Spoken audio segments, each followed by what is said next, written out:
like it's common sense. Hopped out the Benz like it's common sense. Got a monkey on my feet like it's common sense. Got gorillas in the streets like it's common sense. Stack the money. Hello, everyone. I'm Larry Ridley, and you're tuned in to Madden 18 on EA Sports. Anticipation is mounting for today's game, and we've got two quarterbacks looking to make an impact. It's the Falcons going up against the Buccaneers.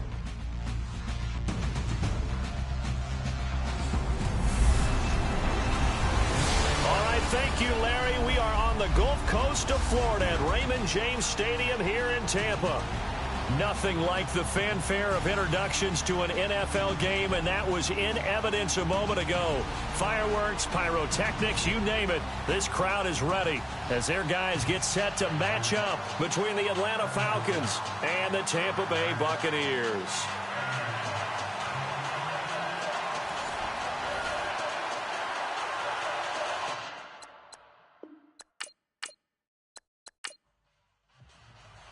It's the final 3 weeks of the season. Still plenty to play for here as we're underway in Week 15. This one taken from the 7th. And a good effort on the return there. Gets them across the 30 to the 33-yard line. So out come the Bucs now for their first drive. They're led out by a man raised in Alabama, went to Florida State. It's their quarterback, Jameis Winston. No question at all about his talent, and that's been on display since his first game as a starter at Florida State. On a Monday night, the whole country watching, he only missed 2 passes in the entire game and led his team to a big victory and later a national championship as a freshman. Pressure brought in. Falcons get there for the sack. Tack McKinley, he's the one to get him, and that's sack number 7 for him on the year. And the sack parade continues. Remember last week, they had an astounding 8 sacks, another one there on the opening drive. And they have the mentality of just attacking the quarterback in the pocket, no matter what. They're one of those teams that says, we play the run on our way back to the quarterback, and that philosophy works for them very well.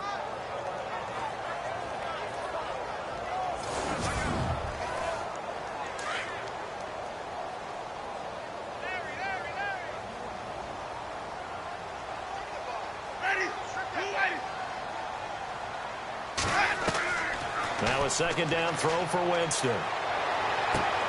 It's caught by Mike Evans. And he's brought down after a good gain. A good pickup there of 20 yards. And that's the first connection, the number 1 overall pick at 2015, finding the number 7 pick at 2014 in Evans. And what a great target Mike Evans is for Jameis Winston. Winston's a pretty accurate thrower, but that catch radius that Evans provides, that makes him that much more dangerous.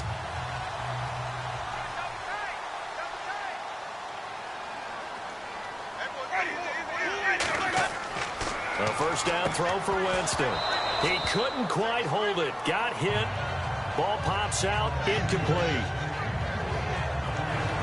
And this offense can air it out, and when they do, you have to key on Mike Evans. And we do think about his catch radius first and foremost. A tall, lean receiver, but he actually can make some agile plays as well.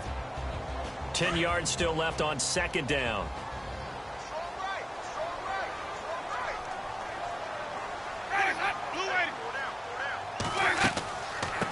Here's the first carry for Tariq Cohen. And he's going to fight his way forward here for a modest gain. And they get 6 here after the incompletion, and it'll leave them with a 3rd and 4. Frustrating for a defense, energizing for an offense. Finding a way to create that type of yardage in your running game, that'll make the guys carrying the ball very, very happy. The screen pass here to Cohen. Past the 20. A very nice pickup of 33 yards. And they're getting him involved early. You feel like they saw something on tape, or they just have a sense with him because he's had a good week of practice or something in that area, but they want him involved, just as you said. They want him to touch it either in the running game or the passing game, but they must like the matchups they're getting. Offense comes to the line now, 1st and 10.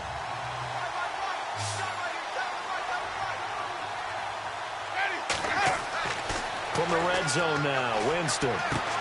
This is caught. And he's into the end zone. Touchdown, Buccaneers.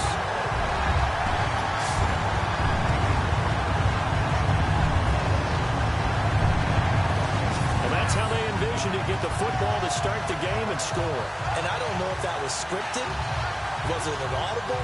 Or was it just a play call that they had in their pocket? No matter what, they had the right call on against the right defense, and they end up in the end zone. Out comes the kicking team here for the extra point. And that one gives the Bucs a 7-0 lead. The kickoff unit is out on the field, and they will send this one away. This is taken about 7 yards deep. And no thought to bring this one out. He'll just go down to a knee, and they'll take over at the 25. So here come the Falcons now to get the football for the first time. And a glance here at the man calling the plays under center, their 6'4" quarterback.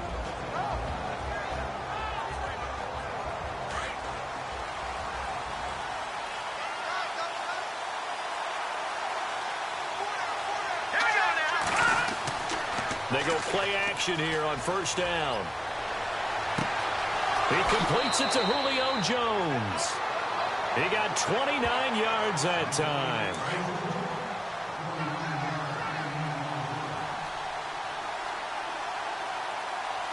Let's go. Clear 19. Now a play fake here on first down. And his throw is incomplete.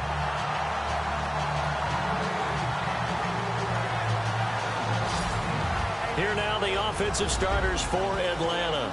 It's real easy to express how much you love about Julio Jones' game because when you watch him perform, you see a little bit of everything. You see speed, you see strength, you see the power with the run after catch. But what you don't see is the work he puts in during the week, and you also don't see this. A #1 receiver, one of the best in the league, that doesn't act like a diva. And this is going to be caught along the sideline. Nicely done, but right at the line of scrimmage. That one good for the completion percentage, but no gain. It'll be third down. And the big meat on the D-line, we'll see how they do today. And I'd hate to be an offensive lineman having to deal with these guys. They come in hungry, mean, and confident. They think that no one can block them. So now 3rd and 10. A big play to start the drive, but nothing since. Here we go. He'll look to throw. Pressure, and he's going to be taken down. They sack him back right around the 44. Well, they went with a nickel. They throw in an extra defensive back. Coverage was very good. Yeah, it was exactly as you would expect. A passing down, you bring in the nickel package. Just as you described, the coverage was excellent and allowed one of their linemen to end up getting to the quarterback. The Falcons send out their punter as he's on to punt for the first time this afternoon.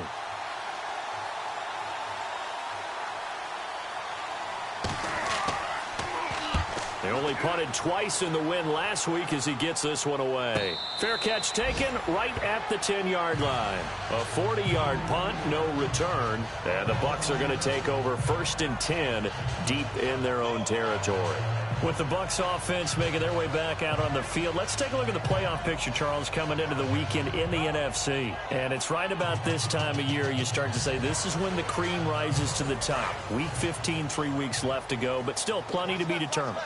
And I think for most teams, the obvious is to try and be the #1 or #2 seed. But when you look at it across the league and throughout the history of trying to get to the Super Bowl, the teams you really fear are the ones that get hot and sometimes sneak in at a 5 or a 6 seed because we've seen those teams actually get to the Super Bowl and occasionally win it. Yeah, you think of the Giants a couple of times. Steelers have done it. You're right. It has happened and will happen more in the future, I'm sure. Grady Jarrett in there to get him, and that is sack number 15 for him on the year. Now this is where field awareness comes into play. He's getting perilously close to his own goal line, and after that sack, backed up to his own 2.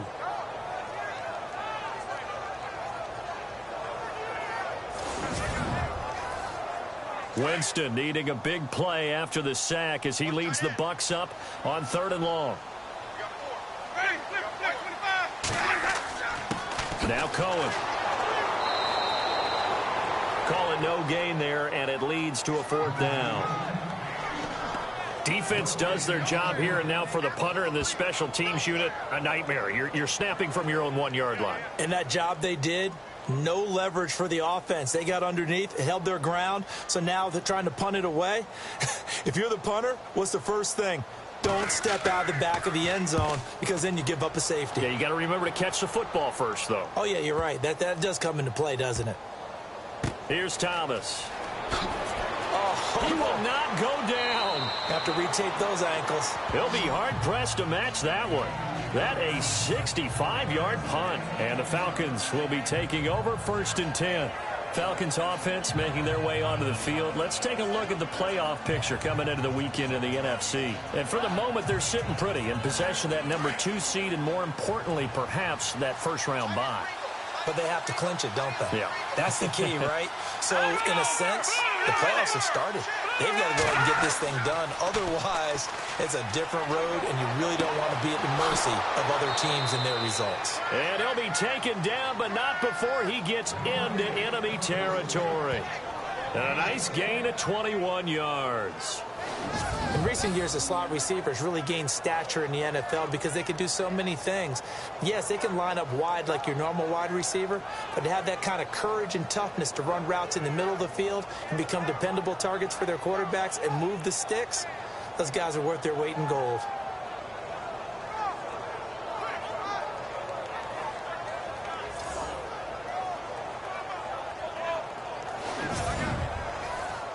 So the offense has it 1st and 10.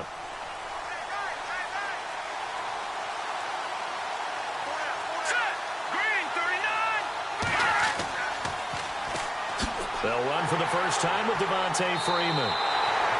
And that play will go nowhere. Losing yardage back near midfield at the 49. It'll wind up being a loss of 2. And that'll make it 2nd and 12.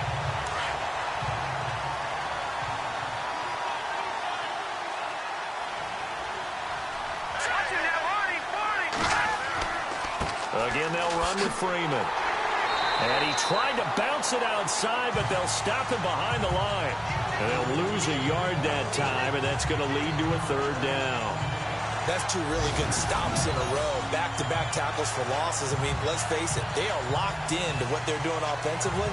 And now they've earned the right to rush the passer on 3rd down, haven't they? Yeah, and offensively, they're going to have to do something else because the run game, at least on this drive, isn't working. Meanwhile, down in Dallas, an update from there. And it's the Panthers there out to the early advantage. Remember to keep an eye on the ticker, of course, at the bottom of your screen for updates on that game and others around the NFL. Now on 3rd and long, they'll look to throw. Wide open receiver complete. And he gets this one all the way down inside the 15, just shy of the 10. A gain of 39 that time. There will always be a place for methodically marching the ball downfield. But when you can pick it up in big chunks and strike like that, have explosive plays, that's often the difference in winning and losing. Those types of plays that can knock a defense off balance, that'll drive a team towards a victory. And now a 1st down following that long gain.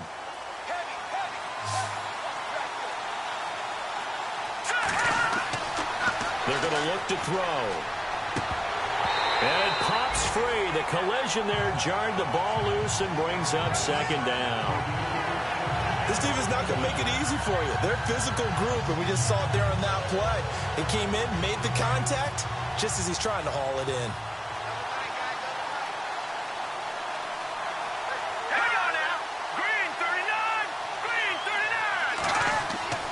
On 2nd down, Freeman. And he'll take this one inside the 10, down to the 8. It's a gain of about 3, but it's going to leave him with 3rd and still 7 yards to go. We haven't seen much from him running the football here in this first quarter. No, you're right about that. We haven't seen much of him at all so far. They've stacked him up pretty well, but when you're trying to run the football, sometimes you got to play the long game. Keep handing it to him, and some of those runs that aren't working now, they turn into 6, 7, 8, and maybe more later on. And he can't quite intercept it. Zone coverage, free safety was there. Couldn't come up with it, and now it's 4th down.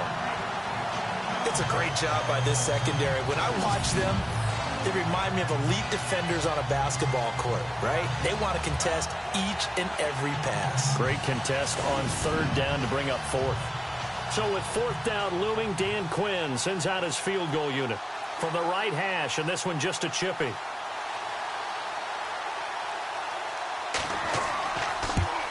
And the former Florida Gator, Sturgis, gets it to go. And they are on the board, but still trailing. It's 7-3. So the drive takes them inside the 10, but it ends with just 3. And a nice job defensively to rise up and make sure they didn't get in. Set now to kick this one away, and off it goes.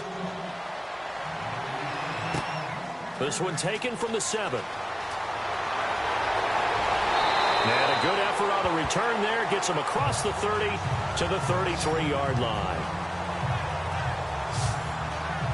And Tampa Bay trots out there now. You know, Charles, season winding down. Time to maybe look ahead to the offseason. What do you see these guys going after either in the draft or free agency? Well, with the season that they're having, just about every position is up for grabs right now. No one is really safe, but the focal point's always the quarterback position. And he may be auditioning to try and stay with his own current team. I think he's auditioning for the rest of the league to try and find a spot because I think this team is looking for a new quarterback. And he'll get this up only to about the 33. Just a yard on the first down carry, so it's 2nd and 9. The starting defense for the Falcons. When evaluating Grady Jarrett coming out of college, I had a great discussion with numerous scouts, and they all loop back to the same thing about him, his quickness. And we saw that on display in the Super Bowl against New England, where he worked inside and caused all kinds of havoc and pressure up the middle. Excellent movement skills, can get to the quarterback, and knows how to make plays. They try again with Cohen. And some room to maneuver. Found a little room there as he's up to about the 37. It's a 4-yard pickup there, and it leaves him with 3rd and 5. Well, if you're a football guy, that's a pretty run because everyone is in sync right there. Obviously, the guy carrying the ball, but how about the people up front? Leverage, athleticism, they created some nice space for him. Winston from the gun on 3rd down. Got his man complete over the middle. That's Farmer. And he will have the first down as he's brought down up near midfield. Give him 12 yards on that one. It earns him a fresh set of downs. All right, let's just go ahead and walk through this one pretty easily, right? Blast off the line of scrimmage, get downfield to a certain point, usually around 8 to 10 yards, turn around and make sure the quarterback sees your numbers and set yourself up for the pass. A well-executed curl route by Charles Davis.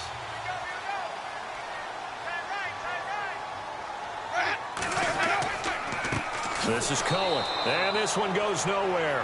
Losing yardage on the play back at the 46. A loss of a full 3 yards, and now it's 2nd down.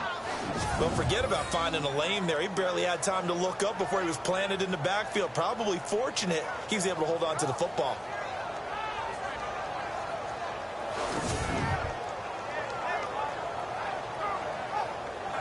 Defense in a good spot. Let's see how the offense responds with a 2nd and 13 now.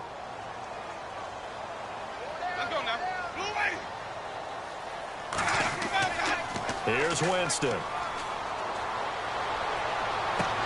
And incomplete there. A nice hit. Jars the ball free and brings up 3rd down. It's a lot of contact going on there, and in the end, unable to keep 2 hands on the football and bring it into his body. Everything looked pretty good until the finish.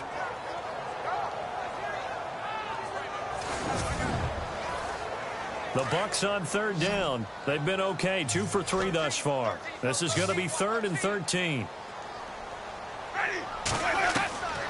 From the shotgun, it's Winston. He gets this one to Boyd.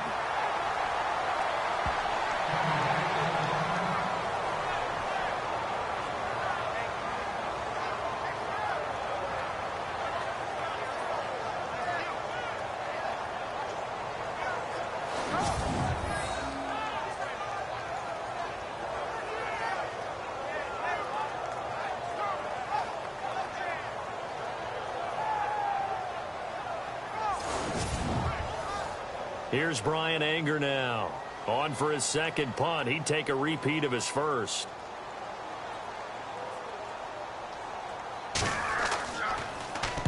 He gets this one away, and boy, it's another boomer. And a bit of a mistake there. This is well into the end zone for a touchback. Atlanta now coming out on the field. And last time they got 3 points, but it was a chip shot field goal. And when you go to the sideline after a chip shot field goal, maybe the offense not too happy. It's a balancing act, isn't it? Because you're exactly right. They're none too pleased that they didn't punch it in for 6 points. But they also have to remember they did put points on the board. 3 points is 3 points. And in this league, you take points when you can get them. Not easily done. Looking left side, and he's got a man. That's Dean. And he's brought down after a good gain. 23 yards on the play.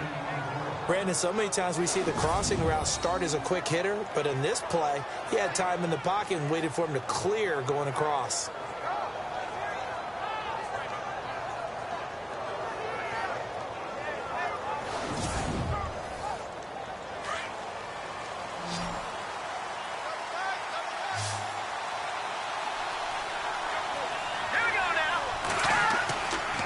To throw now on first down. That's caught left side by Jake Butt. And he'll get it out a couple yards shy of midfield at the 48. A gain of 6 there on first. I think defensively you're okay with that. Here in the first quarter, he's going to get some catches, but they rallied to him quickly. And that's what you count on. And I like what you just said. First quarter, can you do it all game long? They catch it, you tackle them, they go down on the spot. Because when you're able to do that, you don't give up big chunks of yardage after the catch. Now you put the offense in a position where every series they have to work hard to pick up first downs, and you tend to stall them out when you do that. Well, they didn't get a whole lot out of that one, but I think you've got to continue to try and run and try and keep the defense honest. You mean or also just sit back, dare you to throw it on every down? Yeah, you get your quarterback hit a lot that way, too. On third down, Devontae Freeman. No gain on the play there. A nice job defensively, and it likely forces a punt situation on fourth. You know, we might start getting some props here in the booth. You know, that one that says the D and then the fence that you put up next to it. How about that? They brought out the jumbo package and still couldn't move them off the line of scrimmage enough to pick up that first down. Impressive. They were ready defensively for that jumbo set. And the kick's away as he angles this one for the sideline. And Tampa Bay trots out there now. They're out in front. Last time they had to punt it away. We'll see if they can add to their lead now. They don't want to go out and punt it away again. This team now wants to get a cushion, put people away. They want to run their offense and have it end up in the end zone.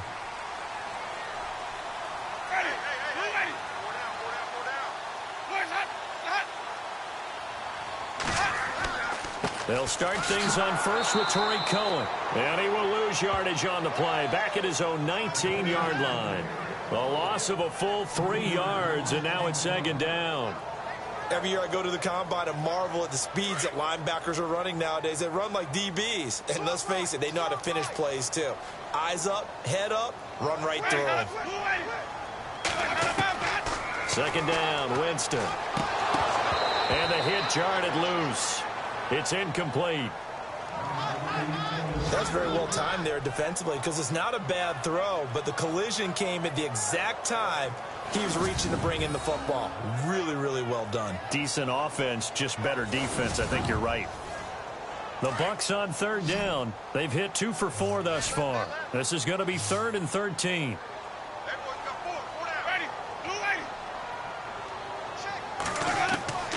From the gun, Winston.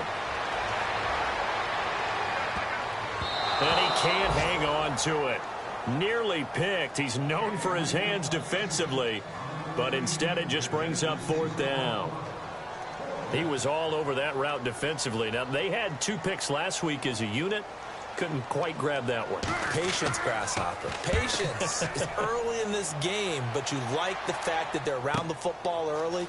They're going to be upset they didn't haul that one in, but at least they're there at the moment of truth to make a play on it. By the way, where did the Grasshopper thing come from? I know it's been around for a long time. Yeah, you know, I'll have to tell you that some other time. All right, back to football. Here are the Falcons as their offense heads back onto the field. The last couple of drives have ended in punts.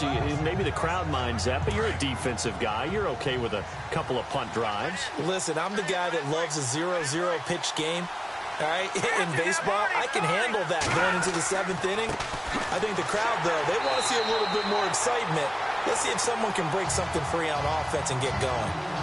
Offense at a premium the last 2 drives. While we know that the identity of this offense is to throw the ball, they've got to run it every so often, if for no other reason than to tamp down the pass rush. They can't let them just tee off and get to their quarterback. And before they can run another play, the clock hits 000. And time is up on the first quarter. It's a close game here early on. We'll return to Tampa after this message. You're watching the NFL on EA Sports. The NFL on EA Sports is fueled by Gatorade, the sports fuel company. Alongside Charles Davis, Brandon Gaudin, it's the Falcons in possession to begin quarter number 2, but they face a 2nd and long to start things out.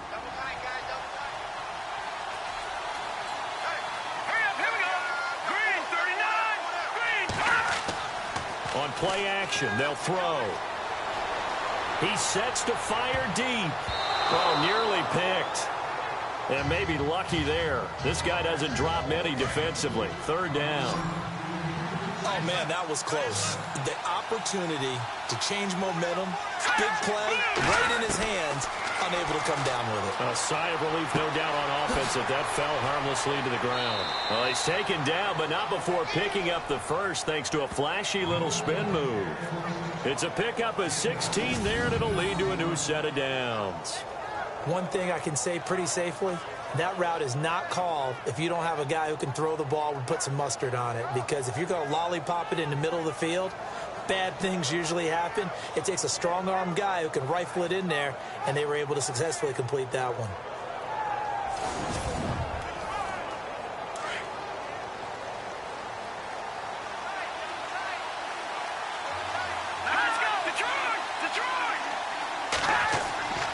This is Freeman on 1st and 10. And after the good gain last play, this time they say, as he's going to be stopped behind the line of scrimmage. Gerald McCoy is so slippery and elusive in the interior of the defense.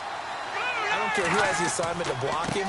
It usually ends up having to take at least 2. And most of the time, that's not enough either. Witness that tackle for a loss. And he's brought down. They give him 14 yards that time and a fresh set of downs. We use the word relentless a lot with guys who are aggressive on the field. In this case, it really fits, doesn't it? How about his ability to break tackles and his feet never stop moving? They'll look to throw now on 1st down. And his throw's going to be incomplete. Gronkowski the intended target, and that'll bring up 2nd down.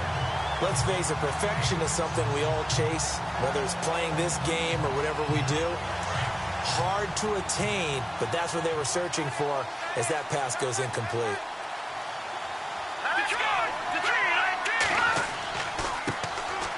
On the ground, it's Thomas. And he's going to get this inside the 30. 12 yards there as they move the chains. At this stage of the game, the run-pass numbers are a little bit out of whack because most of their yardage just come through the air.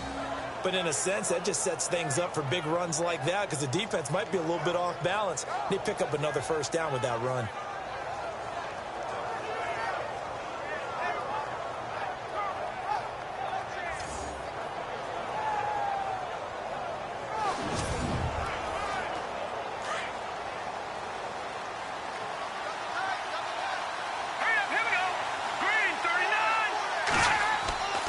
Back to the ground, this time with Freeman.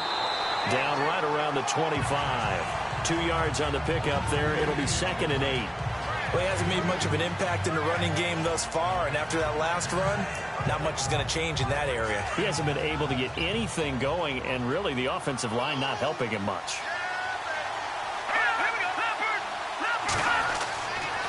Freeman again. Freeman with a fast feet. It's a gain of 6, moves him to a manageable 3rd and 2 situation.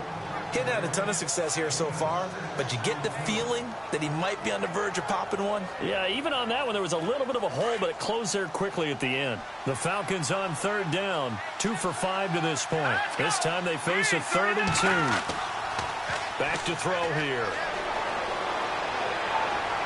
And that is incomplete. I'm not sure we could spot any tendency here on this third down. They could have run it or passed it. Either one was available.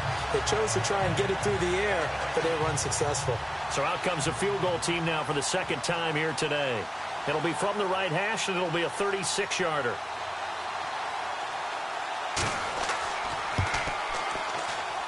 And the former Florida Gator, Sturgis, gets it to go.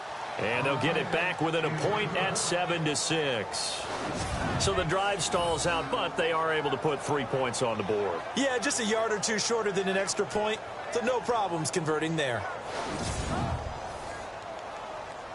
The kickoff team on the field now as they will send this one away.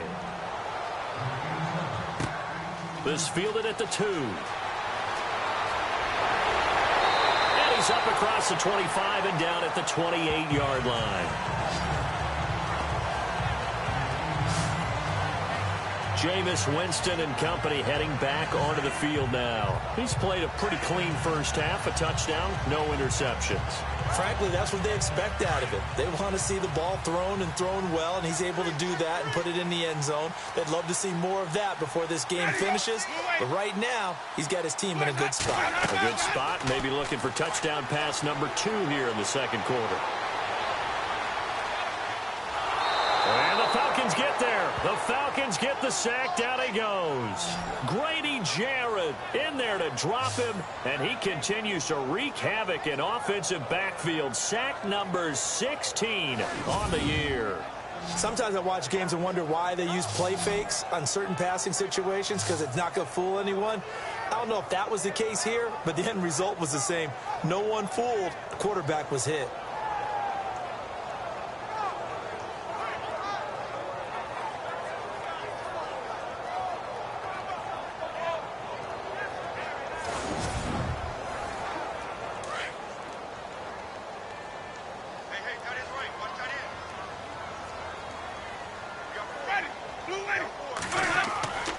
Now Jameis on second down. He's going to fire one deep over them into heavy traffic, and it's intercepted. Ricardo Allen with a pick, and he's able to take this one back to the 36-yard line. The good old cover 3 defense, partner. When you start playing football as a safety, that's the first thing you're taught. Middle of the field, be as deep as the deepest receiver in any zone, and break on the football when it's thrown and pick it off, just as we saw there.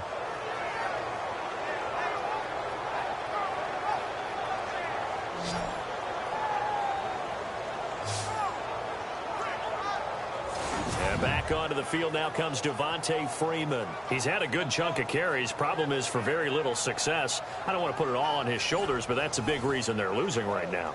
Have to be very careful that he doesn't start pointing fingers. Offensive line obviously trying. The defense is doing a nice job against him today. When it's all said and done, it's all about the guy in the mirror. He has to get it done better going forward. See if he can look and do some soul searching now. And a quick throw here, that's complete. And he'll go down at the 28. A good pickup there. 8 yards on the first down completion.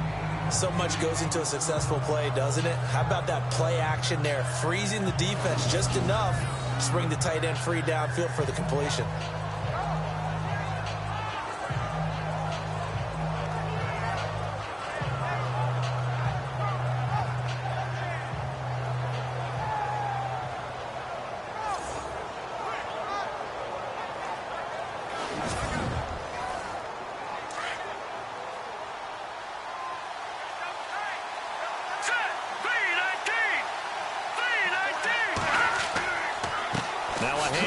It's Freeman, and they'll be inside the 25 now at the 24.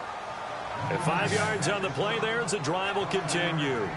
2nd and 2 is prime time for a little bit of a gamble, isn't it? Open up the playbook, go play action, toss that bad boy deep.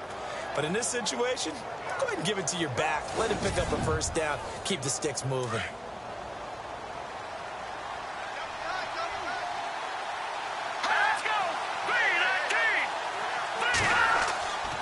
Freeman again, a first down carry. And he'll get about 5 here as he'll take this down inside the 20-yard line. And there's a run to be happy with. Good, solid yardage. He'll take that anytime you hand the ball to him back.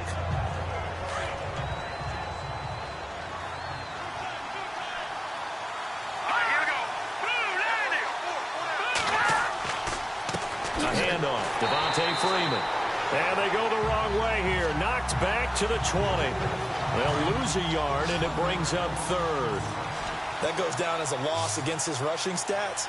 But really, should he have to absorb that one? He had no chance on that play before they overwhelmed him. Pretty much on top of him before he could take his first step. Quick hitter here, it's complete. And he will have the first down before he's tackled at the 12. 8 yards on the pickup there, and it moves the sticks. Many different ways to create space, but on that play, he did it with that big, wide body of his. Didn't get a whole lot of yardage on the play, but it did what it was supposed to. Pick up a first down. Here we go. Green 39. Green 39. They'll look to throw here on first down. This will be caught just inside the 10. They'll wind up with 3 yards out of that, and it's second down.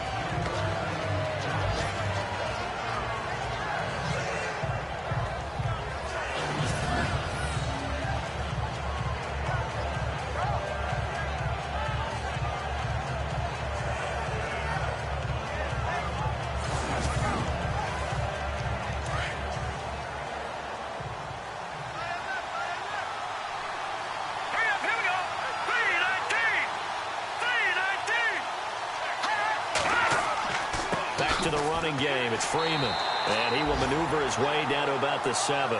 Call it a gain of a yard, and it's going to bring up 3rd and 5. Gerald McCoy is always going to be linked with Ndamukong Suh. They came into the NFL in the same draft class. There was a lot of debate about who was going to be the better defensive tackle. They just do it 2 different ways. McCoy, more movement, more elusiveness. That allowed him to make the play there for a short gain. Muscles him off. They shake. Nowhere to go here. He lost the football. And the Buccaneers have it.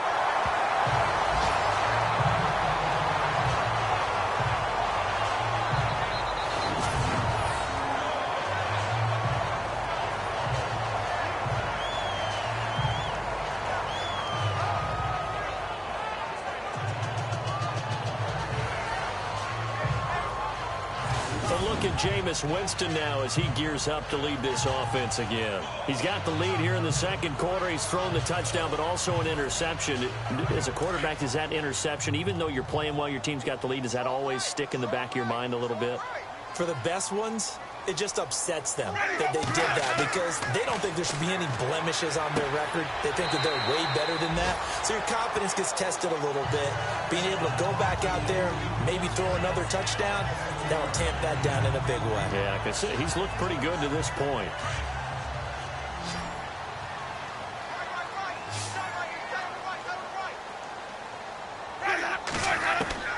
Working out of the gun, Winston. Evans has it left side. And he'll get it up near the 35, right at the 34 here. A familiar ring to that one. Winston to Evans for the Buccaneer first. Great change up there on the route and got that inside release, made it a successful pitch and catch. Well, the first thing you want to do is have him thinking that you're going outside, make a move in that direction. Then you really don't run the route against the whole body of the defender. You run against a half of him, and the inside half, and he took it right across his face, got inside, and won that route in a big way. They go play action. Winston. Looking for Evans, and it's intercepted.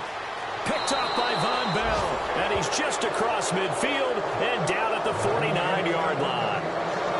So that's back-to-back drives where they've thrown an interception. Ordinarily, we look at the offense and say, what's going on with your scheme? Maybe we should look at the defense and just give them a whole lot of credit. They've got them frustrated right now.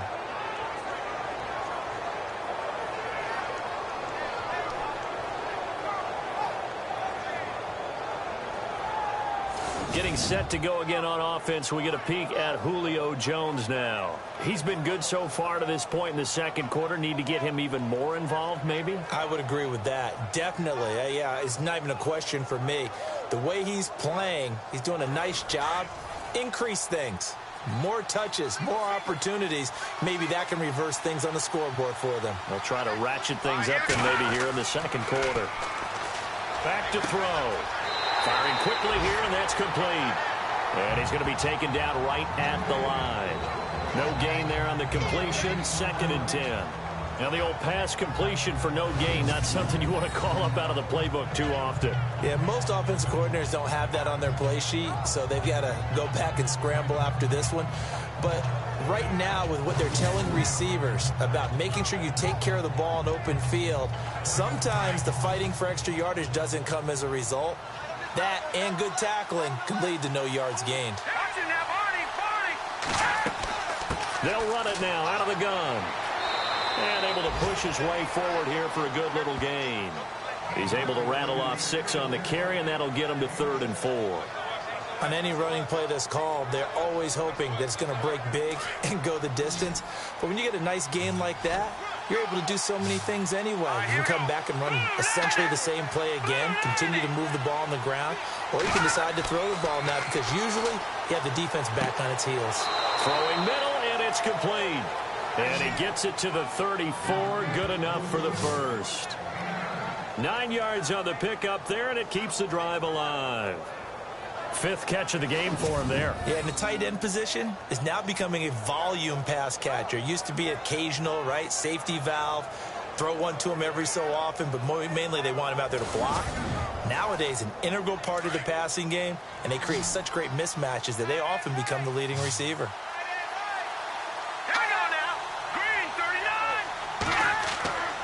Now on 1st down, he'll drop to throw it. And this is caught at the 8. A very solid gain of 27. I know we just saw a nice throw and catch, but how about the big guys up front buying that time? Yeah, that's exactly what they did. They created time and allowed the space to happen, and it turned into a really nice play.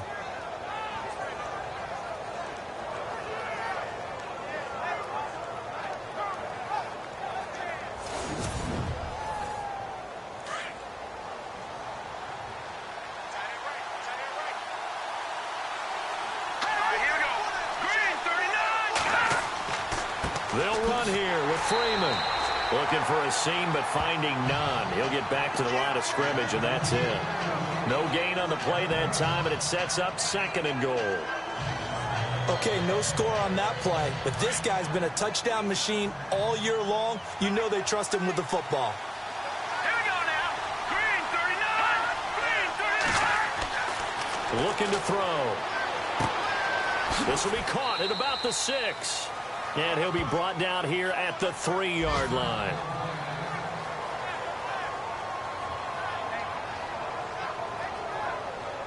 The offense on 3rd down, not quite 50%, 4 for 9. They're looking at a 3rd and goal here. Green 39. Green 39. They'll look to run with Freeman. And he'll get blown up behind the line of scrimmage, back at the 6. And a loss of 3 to bring up 4th. 2 minutes to play here in the first half. We'll come back to Tampa after this timeout.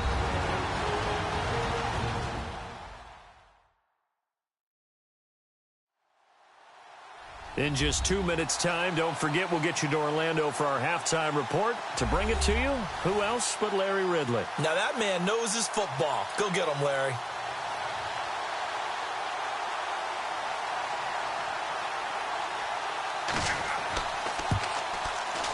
And the former Florida Gator, Sturgis, gets it to go. And with that, they'll take a 2-point lead here in quarter number 2. So he's been a busy man here in this first half. That's 3 field goals for him now. Not just 3 field goals, but 3 for 3. So even though this offense has struggled a bit putting it in the end zone, they've still been able to come away with points. This is taken about 7 yards deep. And no thought to bring this one out. He'll just go down to a knee, and they'll take over at the 25. And a look now at the game so far for Jameis Winston. And I guess the question, Charles, is what's the formula for keeping him better protected? Because as we see, the protection, it struggled. And normally what you get is renewed determination. When the big guy gets hit, that usually sparks people. Hey, we can't let this happen anymore. They take it personally. He's not supposed to be on the ground, but that hasn't been the case so far in this game. So maybe they've got to figure out how do they get rid of the ball faster to help out the offensive line so he doesn't get hit as much. And we'll see if they can keep him off the ground now going forward. And eventually taken down here. Great coverage downfield. Tech McKinley in there to get him, and that's sack number 8 for him on the year. The amount of sacks that they've absorbed in this game is absolutely extraordinary. Let's just face it. This offensive line, flat out, cannot handle this pass rush. It's been demonstrated time and time again.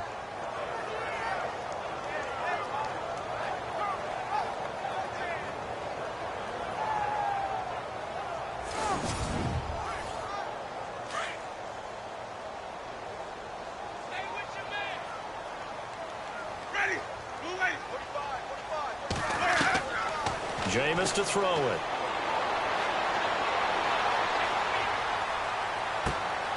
And Jameis intercepted a third time. Picked off at the 23. So they will set up shop. Excellent field position in the red zone at the 19-yard line.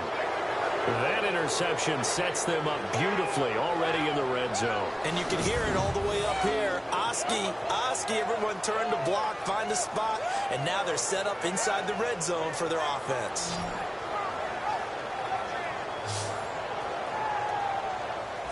Atlanta now coming out on the field. And they had 3 points last time, but they didn't want 3 points because they were well within range of scoring a touchdown. We'll see if they can do better now. I'm with you on that one. Let's just go ahead and be frank about the whole thing. The only one happy about the 3-point? The kicker. Exactly. He put it through the post. That's going to help him at contract time. But that offense, they're thinking, let's get in the end zone this time. I don't know if that helped him at contract time. You could have kicked that one through. I don't know about that. I don't know about that. Super tall. I know our vantage point might be a little bit better way up here, but that looked like an ill-advised throw to me. I didn't see anything open, and this play just didn't look right from the beginning. It did not. I thought he might get outside and just chuck it away. Dangerous pass, incomplete.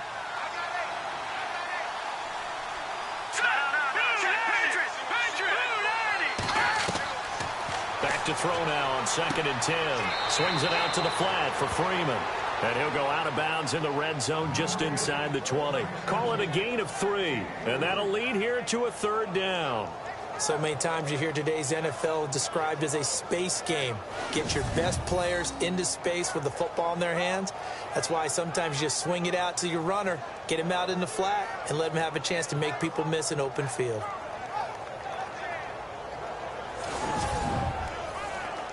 In danger of squandering their great field position as they come up on a 3rd and 7. Here we go now. He'll drop to throw. And incomplete. A disappointing drop there defensively by the rookie. And now 4th down. I know ultimately that feels like a good defensive play, but I know it's really not. They had a chance to keep points off the board. Now they have a chance to kick a field goal by missing that shot. Yeah, especially at this spot in the field. He's got to be upset he couldn't come up with that INT. So they'll turn to the kicker again. He's been a busy man thus far. From the right hash, this from 33.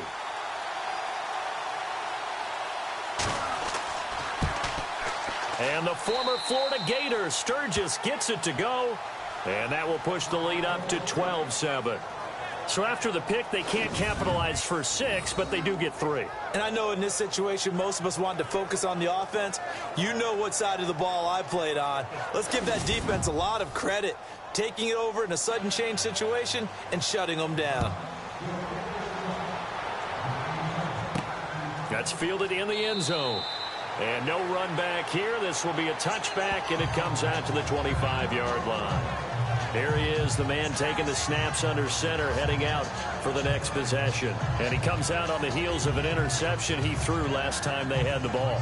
Yeah, and you know, the quarterbacks that I know that are the best ones, the ones that really know how to lead their team, they tell them, that's on me. That's my bad.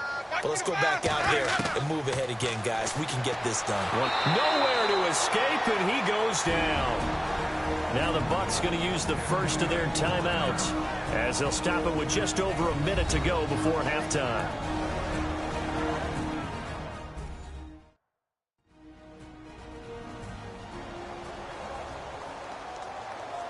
So the offensive unit called the TO, and now we are ready to resume play.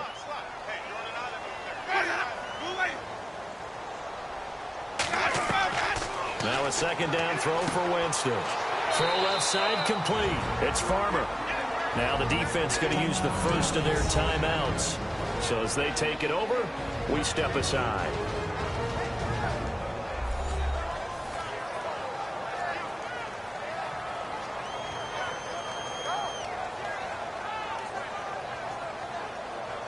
The Bucs on third down, 2 for 5 to this point. This is 3rd and 16.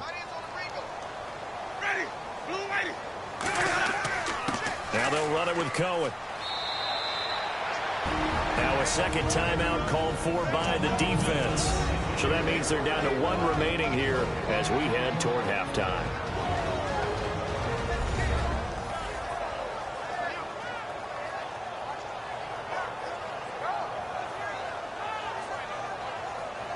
So a defensive timeout, chance to regather, regroup, and get set as we resume action.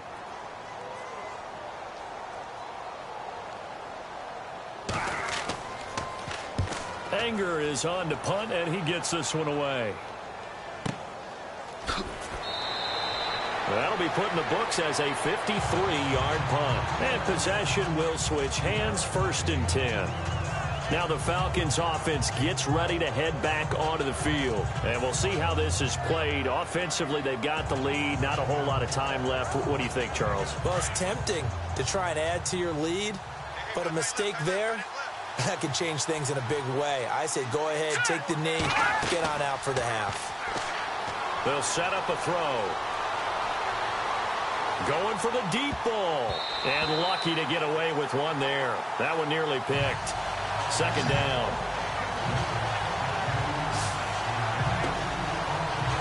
Tremendous coverage there. Just did not catch the football and complete the interception. But what do they say all the time? If he had really good hands, he'd be playing offense. Now he'll look to throw here on 2nd and 10. And his throw's going to be incomplete. Trying to get that in the hands of Devontae Freeman that time. And now it's 3rd down. Let's face it, you can run the route tree as many times as you want, get in sync, practice it, do all those things. But once you get to game speed, it doesn't always time up quite that well. That one goes incomplete. On 3rd down, it's Freeman. And not a whole lot doing there as he'll get it up to about the 28-yard line. Now the Buccaneers go ahead and take another timeout. So that means they're down to 1 remaining here as we head toward halftime.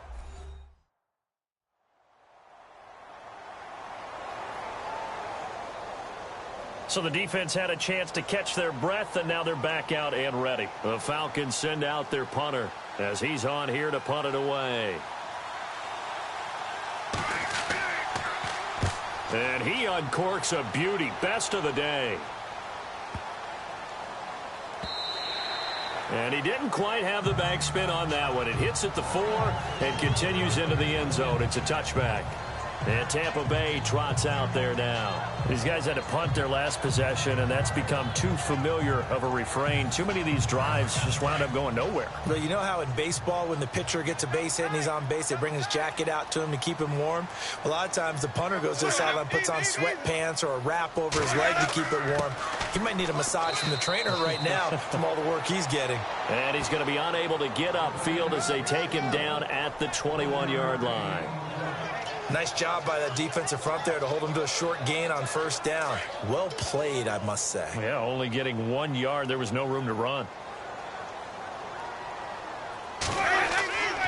Again, it's Cohen. And he will perhaps get back to the line of scrimmage, but that's it. And time has run out on this first half. Thanks, Brandon. I'm Larry Ridley, and welcome to our EA Halftime Report. The Buccaneers are behind right now, but the home crowd should give them a boost. The Falcons will want to come out after the half and really put the pressure on from the start. All right, let's roll the highlights.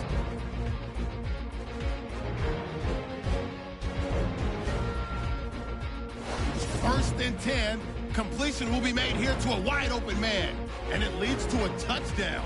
Bucs strike first in this one.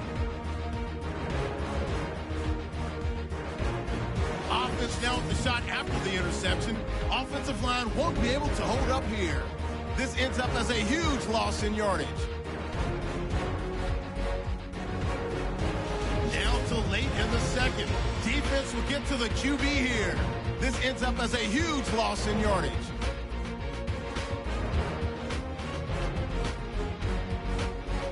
Still late in the first half. Flowers got to get to the quarterback here. This will go as a loss of 10.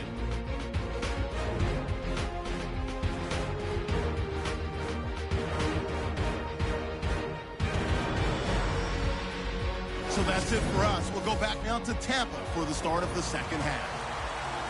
All right, Larry, thank you. A fairly tight game here as we get set to resume play in this second half. And he won't return this one. He'll go down to a knee, and they'll start at the 25. Here comes the Falcon offense now as they get set to take over here. They have the lead. Now they'll be looking to extend that lead.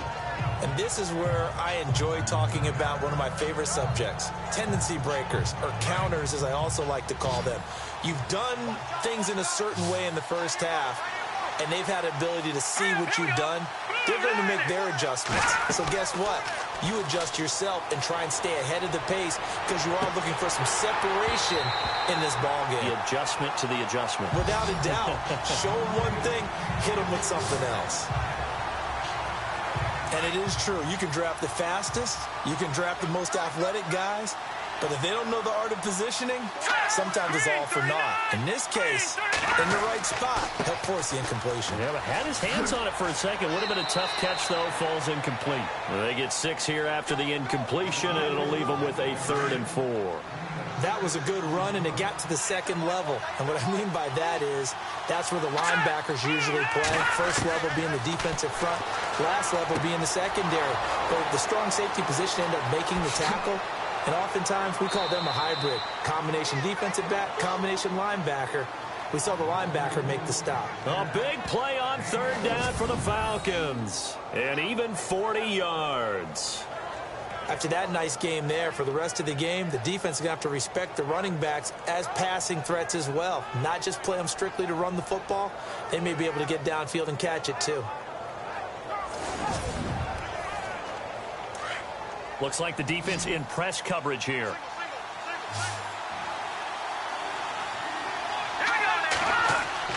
They go play action here on 1st down. He goes underneath to Freeman. He'll be stopped short of the 25. The nice move couldn't free him. It'll be a 3-yard gain, and that'll make this a 2nd down. Everyone's got to be able to catch the football. Doesn't matter what position you play, but if you're on offense, be aware a ball may come your way. A 20th carry now for Freeman. And he's going to fight his way forward here for a modest gain. Give him 6 on the play, and that'll bring up a 3rd and 1. This drive is turning into an extended one, and the guy carrying the ball, he's becoming more like a body blows guy. Every carry is putting some damage on the defense. So after a while, I'm not too sure how many guys are going to want to run up and tackle him. They're able to convert on 3rd down, and that sets up a 1st and goal. They're trying to show that they can run the ball and protect this lead. Give it to the backs, play a little bit of keep away, don't you think? And that's probably a good philosophy at this point, going to make that defense stand up and stop them.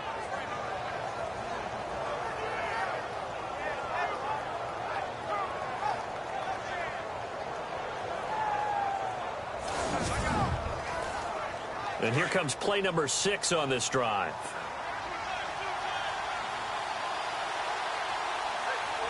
Here we go. Boom, landed. Boom, landed. Now they'll run it on the toss. And this time not as successful as he'll get back to the line of scrimmage and no more. They'll say no gain on the play, and it'll be 2nd and goal. So nothing there. I don't know that that's all in the back, though. You got to look at blocking there, don't you? I would agree with that totally. At some point, they have to win at the point of attack. Instead, it was the defense getting it done again and holding them to no gain. A nice run there as he picks up 6. It's going to be 3rd and goal now.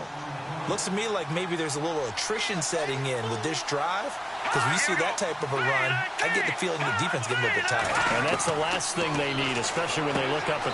he's got his star receiver. It's Jones for the Falcon touchdown. Julio Jones.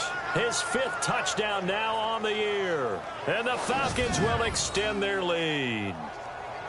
A good, sustained drive there in this third quarter, capping it off with a touchdown to give them a nice 2-score advantage. It was actually a fun one to watch, wasn't it? I mean, for me, seeing the mix of what they did, how they moved the ball downfield, very sharp, too. Each and every play seemed to be executed with great dispatch. Caleb Sturgis now for the point after. And this one gives his guys a 12-point lead.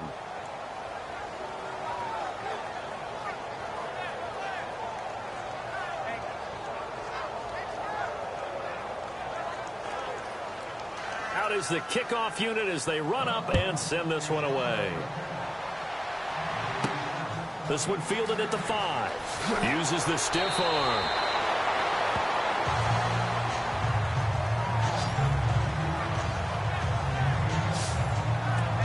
Now we take a glance at the offense as they work their way back out for their first possession of the second half. They trail offense, first time to touch the ball in quarter 3, and we'll see what they can do. And I can't wait to see what they have planned, because some teams script to start a half. Other teams just go, okay, these are the sequence of plays we want to run. These things worked well for us. And sometimes they throw in that big chunk play right away. Shocker. Try and get after them early and try and create a big play to give themselves some momentum. See what they have up their sleeve. Give him 30 yards there. And that was a heck of a shot right there by Jameis Winston. Boy, he has a superior right arm, doesn't he? You saw him play baseball. Yeah, he's actually a switch hitter in baseball. Outfielder, and then, of course, a very hard-throwing pitcher. That's translated well in the National Football League. That it has. When he has to make that throw on a line, he's got plenty of arm to do it.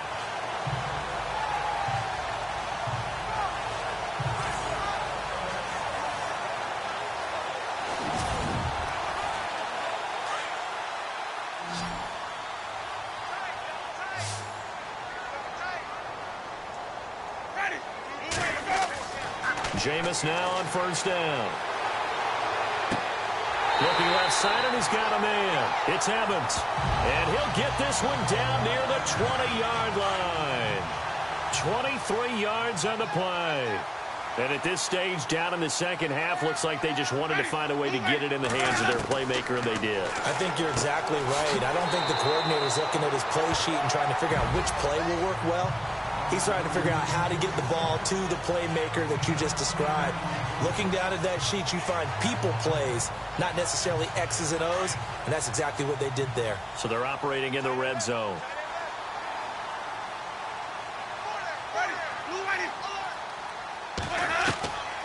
Again, it's Winston. Now he'll dump it underneath to his running back, complete. And he's able to work it here to the 8-yard line. It's a 3-yard pickup, and that sets up a first and goal. I know most of the time when the ball's in the air, you're thinking wide receiver, tight end, but running backs, they can be a big part of any passing offense nowadays.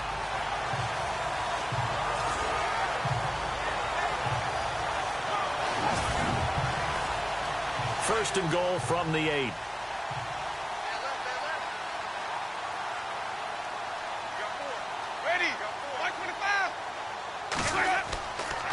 They run. This is Cohen. Flashed a nifty move, but they'll drop him at the 5-yard line. Give him 3 on the gain there. Second and goal. Sometimes with the running game, you've just got to stick with it. Look, it's the third quarter, no time to panic. But that also doesn't mean you just do it the same way you've been doing it the entire ball game. Maybe change up some blocking assignments or run a few different plays, but stay with the overall essence of the running game. He'll wind up losing a yard on the play, and that'll make it third and goal.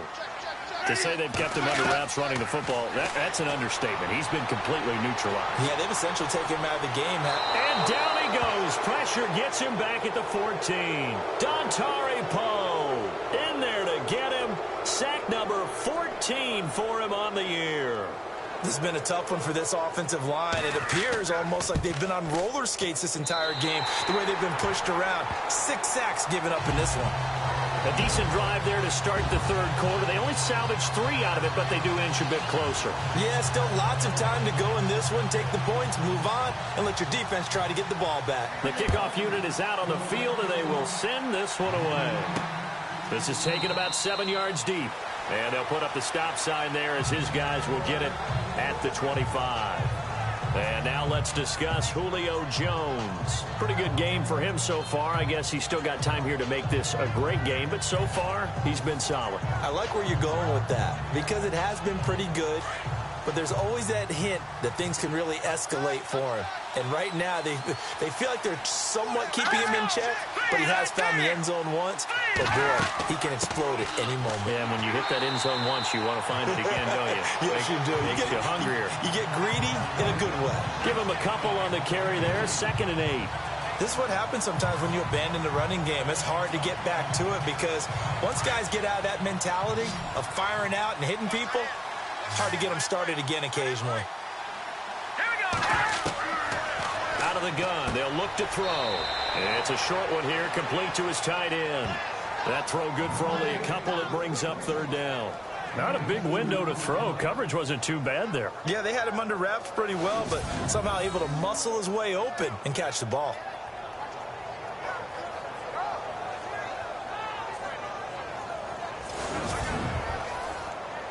And on 3rd down, a nickel formation here defensively.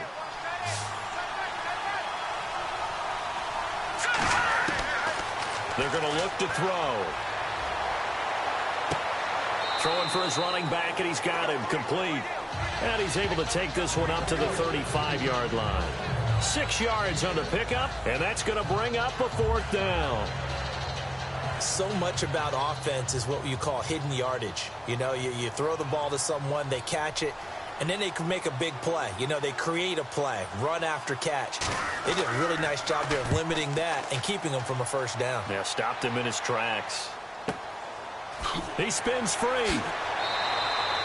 It'll go as a 50-yard punt, 6 yards on the return. And the Bucs will get ready to go on offense. So out come the Bucs now. And last time able to get 3. It's not what they wanted. They wanted 6, but they got at least something. They mustered something out of the drive. They'll take it. I like the way you've described it. Not ideal, but they'll take it. Anything to put some points on the board. But this time on offense, they don't even want to see the field goal kicker trot on the field. They want that ball in the end zone. Yeah, they'll be going for 6. He'll rifle this one deep right side. And that's caught inside the 30. A big play that time for Tampa Bay. 54 yards. Well, even after all those interceptions, he's not deterred, still confident to go deep at work there. I think all the old rules about playing that position still apply. If things go wrong, you still act like you're the best player out on the field. You still carry that supreme arrogance with you and continue to fire the ball. I've seen guys have games like this, and this is where you find out if you're great or not. Can you overcome some interceptions and still lead your team to victory? And he'll give it here to his running back. Might have gotten this one down to the 28, and that's all. Just a yard on the pickup there, and it'll bring up a 2nd and 9. I'd say they've got to find a way to get him going. He's such a big part of their offense. I wonder if they might throw it a little and come back to the run. Anything, because you're right. He's pretty much been completely neutralized. They'll run it now out of the gun. And he'll get about 4 as he's brought down at the 24. Well, they're hoping that the second half is better for him than the first half. They've got to find a way to get him going. He's a big part of their offense. In need of a conversion on 3rd down. They had the big play to start the drive. Not much sense. Winston. Oh, he almost intercepted it. They're just forcing it into too many tough spots. That was almost a 4th pick of the game. And now 4th down. I'm trying to decipher what's going on out there because I don't know if he's just getting bad reads. I don't know if the defense is confusing him. I don't know if he just has, bad info and intel before he snaps the ball. But he's made some pretty bad decisions with the football lately. Yeah, several bad decisions on the interceptions he's thrown, and frankly, that should have been another pick right there. And his kick is right there. It's good. And that'll move him back within 6 now. So a good snap, good hold, and that one's right down the middle. Never in doubt. Just the way you used to hit him, Brandon.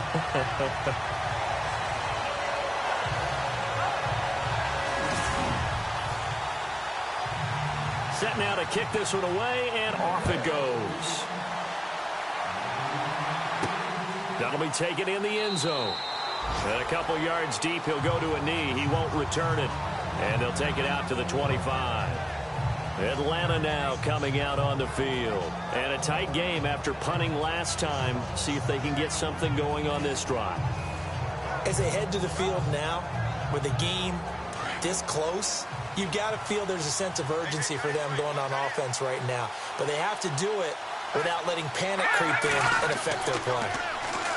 Now a play fake here on first down. Rush coming, and he's taken down. Levante David in from his linebacker spot. He's able to drop him for a loss of about 10. Well, so much for setting the tone of the drive offensively. Giving up a big sack that loses that kind of yardage, not a great start.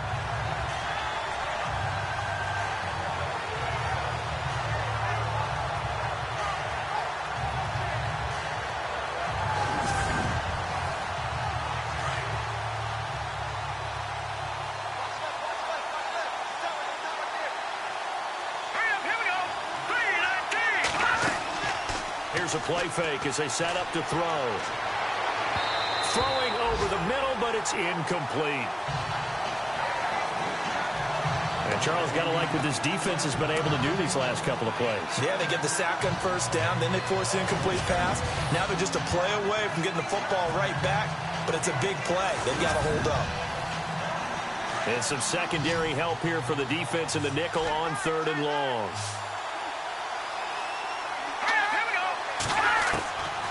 They'll drop to throw. And it's a short one here, complete to the tight end. 2 yards is all they'll get on the completion. It's 4th down. He's been a busy man here in this one, and they're showing off some nice footwork to stay in bounds. And with those types of catches and the volume that we've seen in this game, wouldn't you keep him busy as well? I would. Of course. You got to keep throwing it to him. He keeps making plays.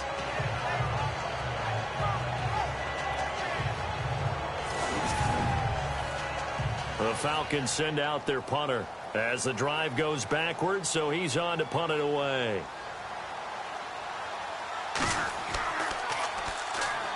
Oh, the Bucs swarm in and they block it. It's picked up, and this is a live ball, remember.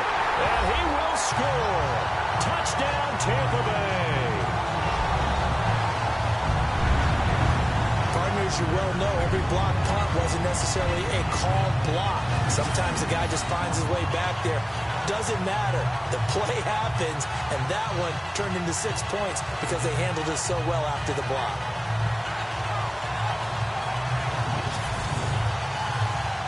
A try here for the extra point.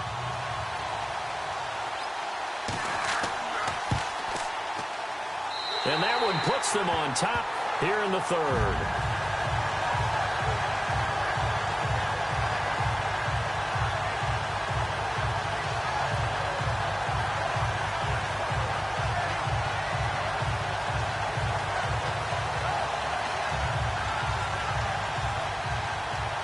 The kickoff team on the field now as they will send this one away.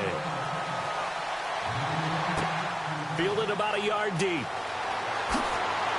And this return net's positive as he gets past the 25 and up to the 27-yard line. Now the Falcons offense, they get ready to head back out here.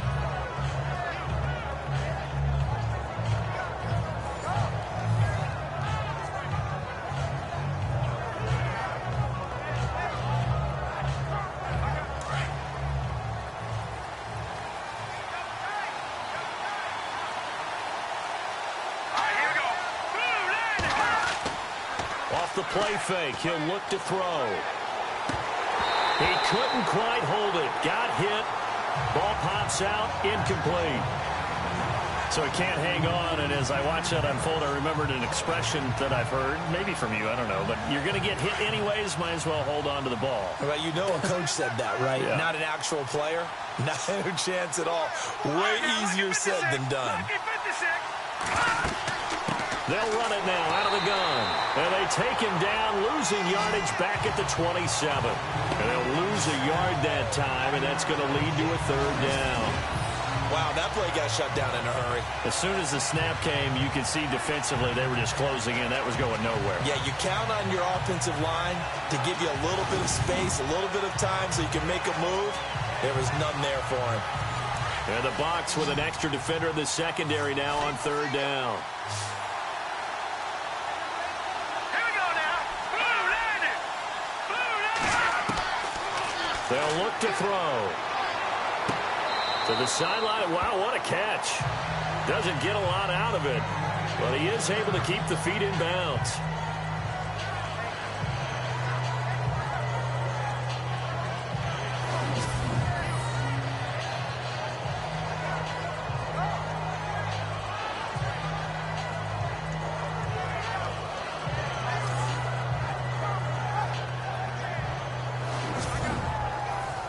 The Falcons send out their punter. Remember, though, he did have one blocked earlier.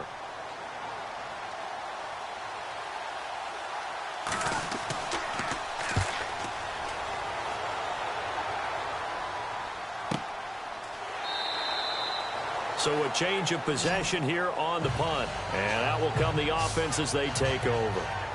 Jameis Winston and company heading back onto the field now. He is looking to help his team build their lead after trailing at halftime. They've got to like the spot they're in right now. They have to love it, but as you and I both know, cliche alert coming here. You're only as good as your last possession. But I think that they like, as you said, the spot they're in and how confidently they're playing at this point. But again, just a one-possession lead, looking to expand that now. He's going to rifle one deep left side. And his pass is intercepted for the fourth time today.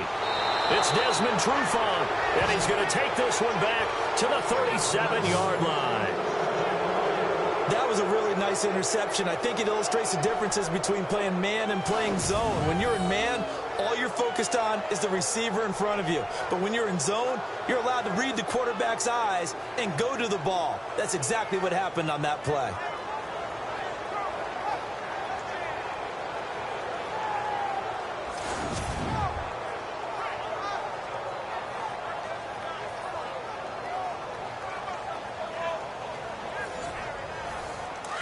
Looking to jam the receivers at the line here. Press coverage look defensively. Hurry up, here we go. On first down, he'll drop to throw. And he's going to be out of bounds, but able to take it inside the 40-yard line. That one goes for 24 yards. And he's over 100 yards now after that last catch. Already, of course, leading the NFL in receiving yardage. So he's done nothing at all to hurt his cause, to stay in that spot. But I've been so impressed with how he's gotten it done. Body control, route running. How about the way he competes for the football at the end of the play? So the ref takes a peek here, wants to see if the receiver had possession and both feet inbounds. If this were a college game, this would be a legal catch. It's the second foot that they're looking at to make sure it gets down. You have to have two inbounds in the NFL.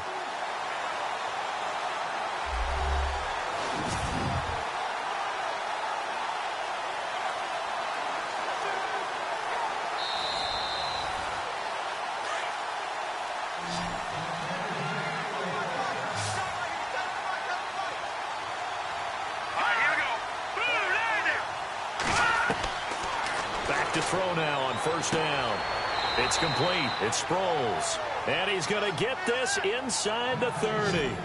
That one goes for 13 yards, and it moves the sticks.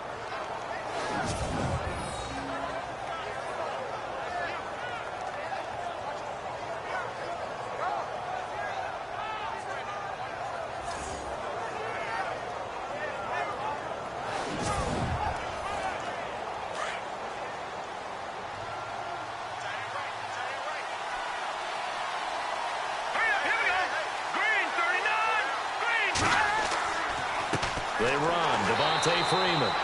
And he'll lose yardage here, going down back at the 28. That's going to go as a loss of 2, and it'll be second down. Well, that play was doomed right from the start. They just about ran into every defender on that one, didn't he? It felt like everyone got a piece of that tackle.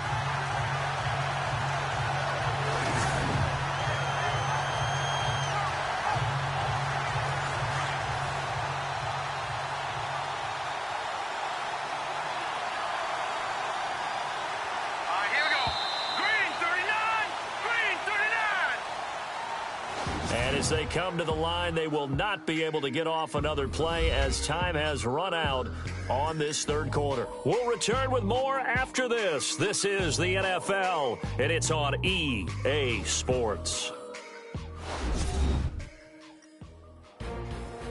Back now in Tampa, and we've got a dandy here. A one-point game as we begin the fourth. And on the outside, they're playing press coverage.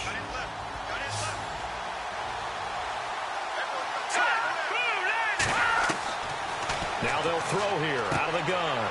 And he's got his favorite target yet again. It's complete. And they'll be inside the 25 now at the 24. That catch good for 5. It's third down. Let's not quibble about the gain there on second down. That was a positive play because that was a take-what-you-can-get situation. Got out to the tight end. Now it gives them a much better opportunity to convert on third down.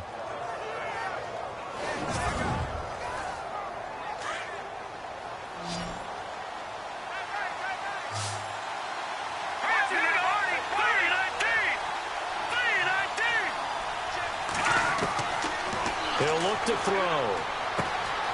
And it's a short one here, complete to his tight end. And he's able to get it to the edge of the red zone at the 20-yard line. Now, after the completion, we're going to get a timeout, an injured player. While the training staff takes a peek, we'll take a break.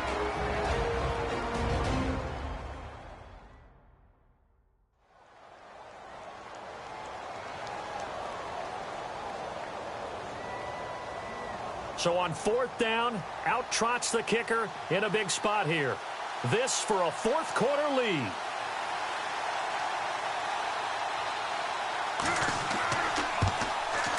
And the former Florida Gator, Sturgis, gets it to go. And with that, they will move ahead by 2 here in the fourth. So yet another field goal to end a drive. That has been a very common theme. He's now hit 5 of them in this game. Yeah, Brandon, as an offense, you hate that you've had to call on your kicker so often, but you have to love the fact that time and time again, he's come through. This fielded at the 2.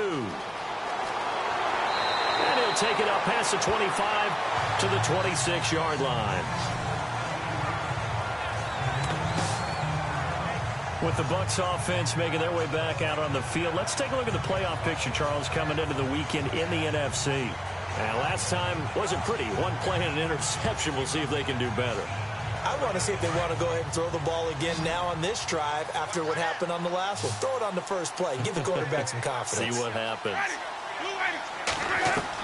Try to shake off the interception. He'll look to throw.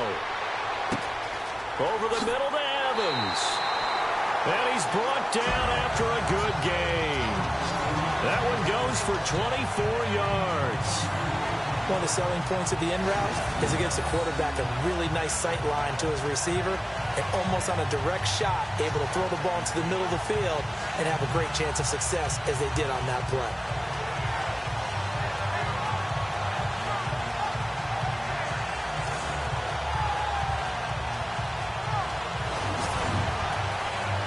Some good games going on in the early window. This might be the best of the bunch. Ready. Blue ready. Single slot. Winston now from the 50. Airing this one out for Evans. So they took a shot on first down but couldn't connect. There's definitely contact there, but it's the fourth quarter of a kind of tight game, and sometimes the officials just say, let them play. Kind of like your mom used to, you and your brothers just take the broom to you and send you out to the backyard and tell you to settle it yourselves. I like that, yeah. There was contact. I don't know, like you said, enough to warrant the flag. It was close, though. And he'll be taken down, but not before getting this inside the 30. And a nice gain of 21 yards. His position, and he's listed as a tight end, but he certainly doesn't run like one, and that's what we're seeing more and more coming into the league. Those guys who can run, make plays after the catch, and gain that additional yardage. And using that speed there to turn it into a pretty nice little gain.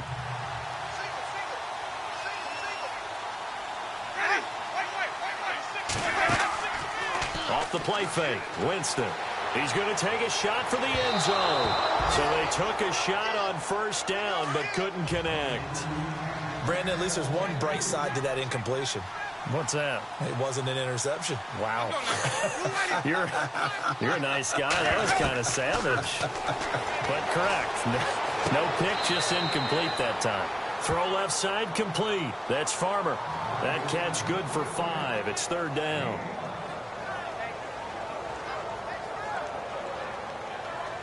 The Bucs on 3rd down. They've struggled to the tune of 2 for 8 so far. This will be 3rd and 5. To the air again with Winston. Looking left side, and he's got a man. It's Cohen, and he is out of bounds right around the 10-yard line. They're able to convert on 3rd down, and that sets up a 1st and goal. So many times you hear today's NFL described as a space game. Get your best players into space with the football in their hands. That's why sometimes you just swing it out to your runner, get him out in the flat, and let him have a chance to make people miss an open field. Fresh set of downs here.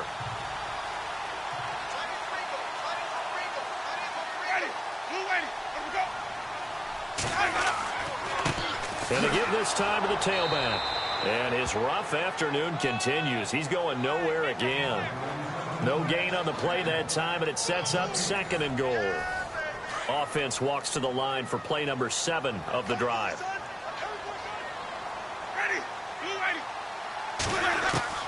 Second down, Winston. And he's into the end zone for a Tampa Bay touchdown.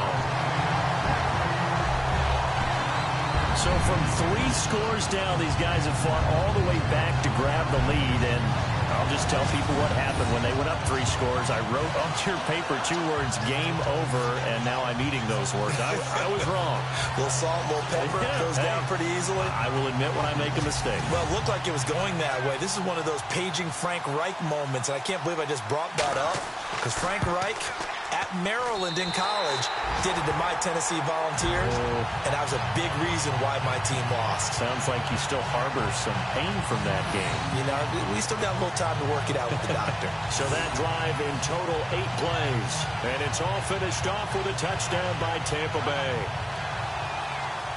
Out is the kickoff unit as they run up and send this one away.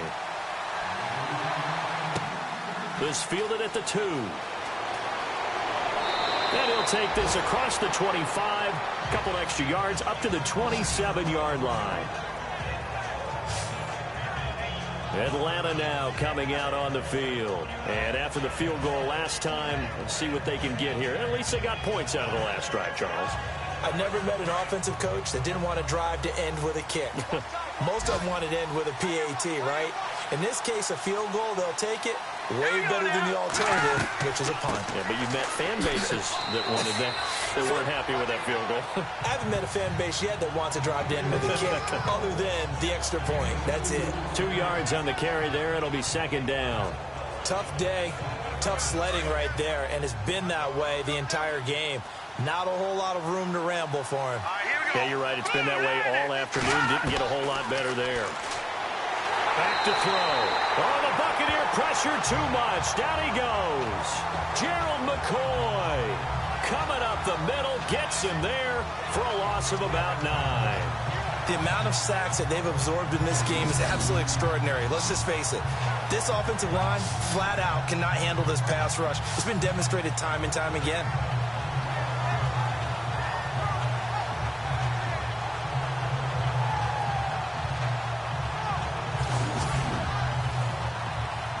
And the defense will try and pin their ears back and get pressure again here after the sack. It's 3rd down. Here we go. Blue landing. Blue landing. Now back to throw. Oh, the pressure too great, and he goes down once more. Brandon, I think you understand the type of afternoon this offensive line is having. It is a long one for them. Long for you to spend it with me. Long for them trying to block those guys. They've given up a whole lot of sacks, and the speed and quickness of that defensive line is eating them alive. The Falcons send out their punter, standing about a yard deep in his own end zone.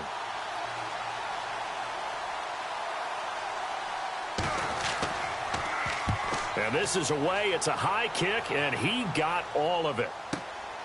Pulled in at the 24. And he is hit pretty hard from the side as he's knocked down. And we shift to spotlighting Mike Evans. And I know that they've double-teamed him a couple times, but not a ton. Whatever they're doing isn't working. He's up over 100 yards. We'll see how they adjust. And when they do that, they weaken their defense in other places as well. And how many times have we done games where we've seen a guy have a big game like this? But it's usually not by himself, is it? Usually it opens it up for other people to have big games as well. And an alley to run. And able to get this one across the 45 before he's brought down. A really nice pickup of 14 yards, and it moves the sticks. Do my eyes deceive me, or is he getting stronger as this game moves along? Burst seems just as good here in the fourth as it was way back in the first, doesn't it? I do believe someone put a lot of time in the offseason and continues to condition during the season in order to continue to carry the ball at this rate. Throwing the out route incomplete. It's Howard. A good pickup there. 8 yards on the first down completion. Offense in a good spot here. 2nd and 2.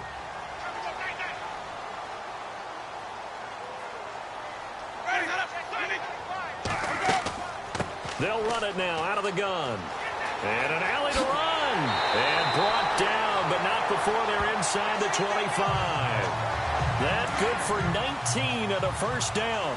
I guess he was saving his best for last, so to speak. Longest run of the day coming here in the fourth quarter right there. And that type of run makes for a better night for him and his teammates, doesn't it?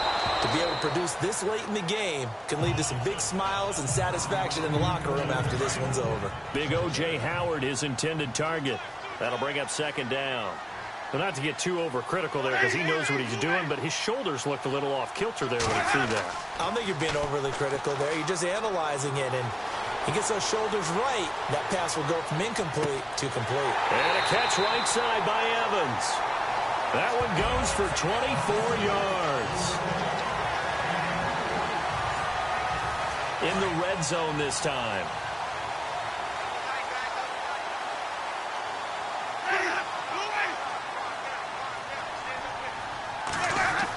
They'll run for it with Tariq Cohen. Hammering for the goal line. He loses the football. And a big turnover there as his guys will get the football back. I know you're looking at the scoreboard clock. We're getting near the end of this game. But they were in what was really called 4-minute offense. And that's practice, being taking care of the football, taking time off the clock, not giving them a chance to come back. But bottom line is, what did I say in the beginning? Taking care of the football. That didn't happen. Didn't do it. A costly turnover. Atlanta now coming out on the field. They're going to have to go at least 50, 60 yards here if they want to ensure that they don't have to punt the ball like they did last time. Yeah, so what you're saying is we're not playing to just get out of the shadow of your own goal line, right? You're playing to make sure the punter doesn't see the field again. So it's not picking up a couple of first downs. You want to pick up 5 or 6 first downs and make sure you move the ball into their territory. Still first down. Looks like the defense in press coverage here.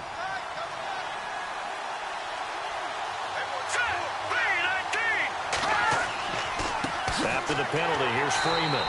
And he is going to lose yardage here. It's a loss of a yard there, and now 2nd down. They've got to do a better job up front and create some space because they're right there, almost literally on their own goal line. Just a couple of feet away from the safety. That could have been disastrous. Now it's Freeman fighting to get back to the goal line. I don't think he got there. He did not get back there. It's a safety. And you know, the man who sat in my chair the last few years, he has a theory. These plays, these safeties, they're so rare. Maybe they should be worth more than 2, maybe 4 points. I think he's got a great point. I really do, Brandon. But I would go ahead and up it to 6. I'm a former defender. To me, that's like scoring a touchdown. Easy now. I'll go 4. I don't know about 6. Come on. Come up to 6. A lot of points. Now the Buccaneer offense set to take over again. And they'll be looking to atone for last time's mistake of fumbling inside the red zone. Certainly they don't want to do that again. And so much emphasis placed on red zone offense. I mean, you have periods devoted in practice just for that because everyone knows how vital it is to put points on the board when you've entered that part of the field. And to come away with nothing, that's difficult for a team to handle. And difficult, and now we'll see if they can make it less difficult on themselves on this drive.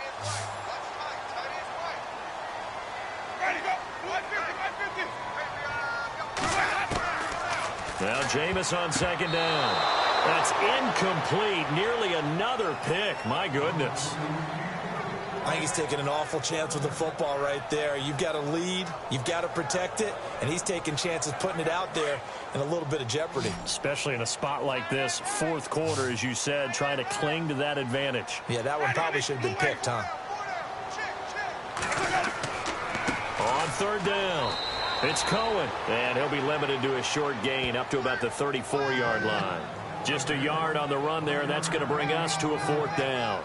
Well, with the fumble he had earlier, we know how key keeping the football is here. That fumble earlier probably at the forefront of his mind. Just hold on to this thing. It's also at the forefront of the mind of the guys who are trying to get the ball from him. And since they've seen him drop it on the ground before, they're doing everything possible to have him do it again. They need that turnover. Here's Brian Anger now.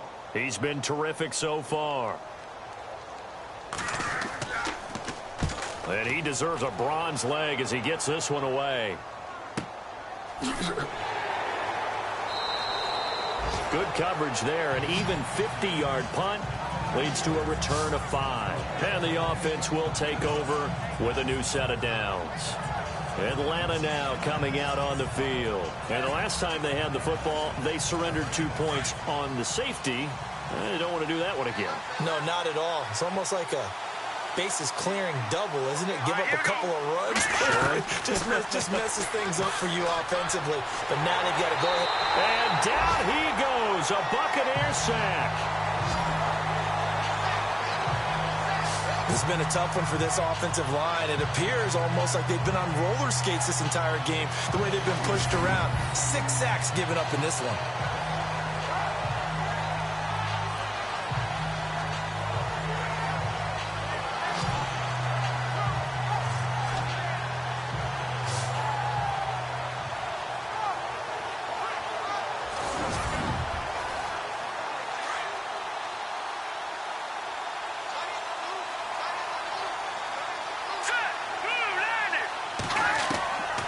From the shotgun, he'll look to throw. Finds Jake Butt over the middle. And he'll be a couple yards shy of the 20 at the 18. Give him 6 there, but now it's third. Tell you what, he's been able to put the ball in some tight spots all game long. That throw, no different. Yeah, a lot of people would call it a gutsy type of a throw. I think he looks at it as, I can do it, so it's not that big of a deal to me. I'm going to keep firing. Back to throw here. And he gets it to the 34. Good enough for the first. That one good for 16, and the drive will continue. And with that last play, he's now up over that 300-yard mark. And in today's NFL, it almost feels routine. And I hate that when you talk about a 300-yard passing game. To me, 300 yards still signifies excellence, and he's achieved that in this performance.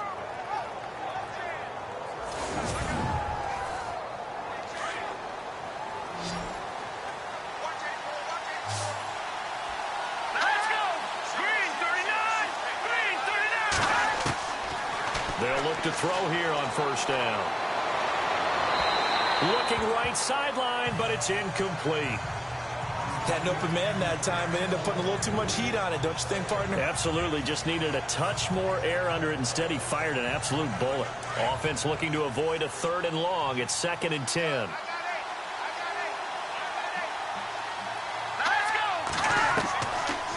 Looking to throw. And this time he's got the hook up. It's complete. And that is what you call a hit stick. Put down to the ground hard. And there's a completion to the tight end. And look at the size of these players nowadays. At that spot, 6'4", 6'5", and up. A lot of guys used to be basketball players, somehow came back to football. And that's really good for the game of football. You're getting better athleticism, great hand-eye coordination, guys who know how to control their bodies when they run their routes. This is 3rd and 2, maybe the biggest play in this football game. He'll drop to throw. And that is incomplete. This defense was definitely alert to the possibility of the deep ball, and they were more than ready for it. They've got the lead, 4th quarter. Maybe can expect more passes like that downfield. And he gets this away, and look at this. This is a good one. Now this is going to carry well into the end zone for a touchback. Now the Buccaneers offense gets ready to head back onto the field. And they're coming off a 3-and-out, my friend. I think they've got to look at that play sheet and go to a spot that they haven't gone before. Time to shake things up a little bit to try and get this offense moving. Okay, so how do you do that? How do you shake things up? You look at what you called before, realize it hasn't worked Go to so something well, else. and maybe try and find one of those special plays from one of your better players, and maybe try and hit something big and get things going in the excitement area. No gain on the play. It'll be 2nd down. And when do they start thinking about burning these timeouts? They've got all 3 still defensively. To me, you have to start right now. Here's the time, and that means you've got to stop them on defense, not give up the yardage, use your timeouts in order to get the ball back and try and score yourself. But now is the time to start using those timeouts. And keep in mind, it'll also stop the clock at the 2-minute warning. And he's able to get up here to the 26. 6 yards is the pickup, and that'll lead to a 3rd down.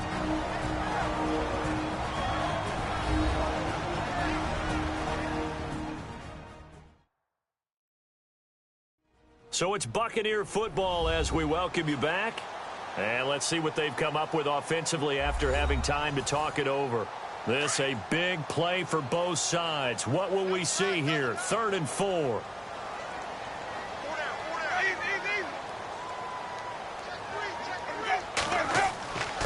Now a handoff here to his running back.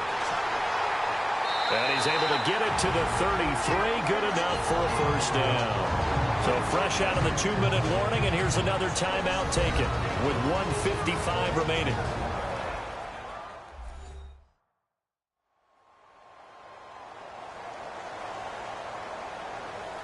And a new set of downs here after picking up the 1st on the ground.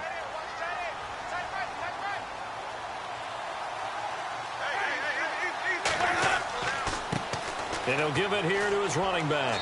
And unable to get downhill there as he'll take this up to about the 37. And now we're going to get a timeout defensively. So another stop, 1:50 left in the football game.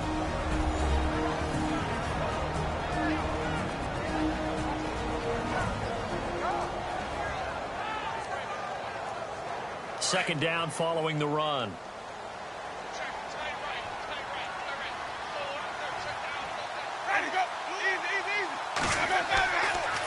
Going to give this time to the tailback. And he'll get this up to about the 38-yard line.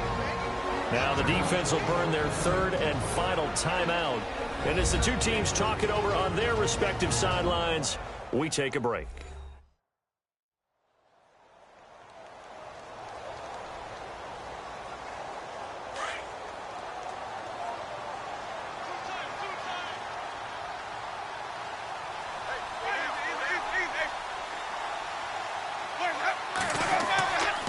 On 3rd down, it's Cohen, and he'll get up to the 43-yard line. Call it a gain of 5, 4th down now. This late in the game, Charles, I think you maybe seriously have to think about going for it. Especially where they are in terms of field position, because this is almost like no man's land. Might hurt your punter because there might not be enough space, maybe too far for your field goal kicker. I'm like the old rule. Possession is 9/10 of the law. Possession is 9/10 of winning the game. Go for it. Get the 1st down. Close it out. Here's Brian Anger now as they're forced to kick for the 6th time today.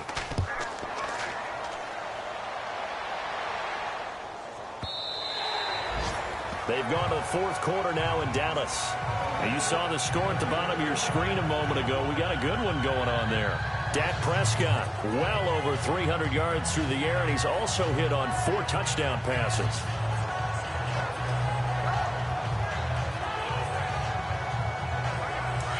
Looking to jam the receivers at the line here. Press coverage look defensively. Here we go now. He's back to throw. And the tip there altered the ball flight, and it falls incomplete. It'll be 2nd down. Well, we're not playing 3 yards in a cloud of dust football anymore. I kind of get why those old school coaches sometimes didn't want to throw the football. Because if it's popped up in the air, it almost turns into slow motion. And both sides trying to get to the football, and you're holding your breath wondering whether it's going to go good or bad for your team. He goes underneath to Freeman. Call it a gain of 5. And they're going to face a third down. Clock running, and the Falcons moving with a sense of urgency. He'll look to throw. Oh, he's got a man wide open, complete. And he will have first down yardage as he's brought down at the 41. A solid gain of 15 yards, and the sticks move.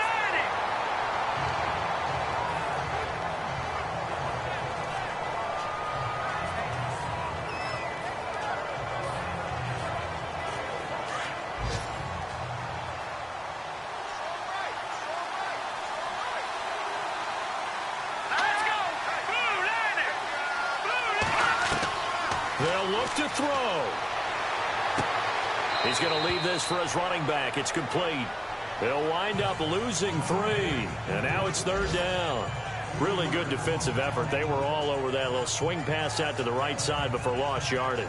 Terrific read, better execution, and done with a lot of enthusiasm, wasn't it? Absolutely. They saw it all the way, ran to the football, and caused a nice play for lost yardage. Back to throw. And he knocks the ball away, and it falls incomplete. I remember a coach telling me a long time ago the difference between playing corner and safety in the NFL. Corner is like the Autobahn. Everybody just flying by, and these corners have been really busy in this game, although they got it done on the last play. On the last play, yes, but there have been some good numbers put up against them offensively.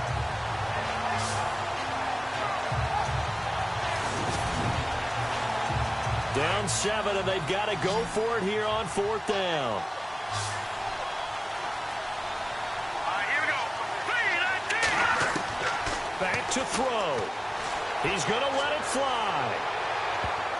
And he bats it away, and it falls down incomplete. They had to go for it with such little time remaining, and the Bucs have just about wrapped up the victory. So the defense has to stay out and get one more stop. They were able to do it, forcing the incompletion.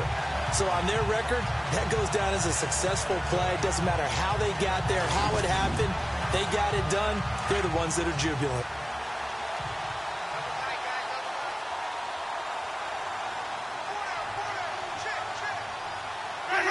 Winston will kneel down, and that should be your ball game. A lot of scoring. There's no doubt about that in this one, Charles. Points, they were not at a premium. They were pretty easy to come by. They were, but it was fun, wasn't it? Because both teams finding ways to click. And you know people who love this game, they also love baseball games that are 14-11 with 3 or 4 home runs mixed in.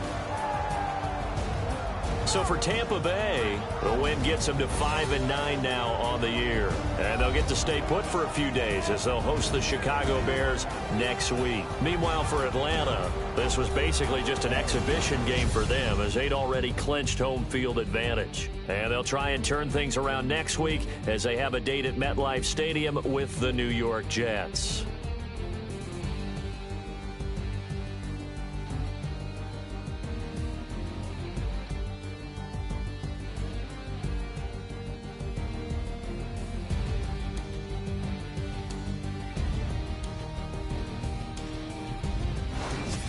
So that'll do it for us. For Charles Davis and all our crew, I'm Brandon Gaudin. You've been watching the NFL on EA Sports. The Bucs are winners here as we say so long from Tampa.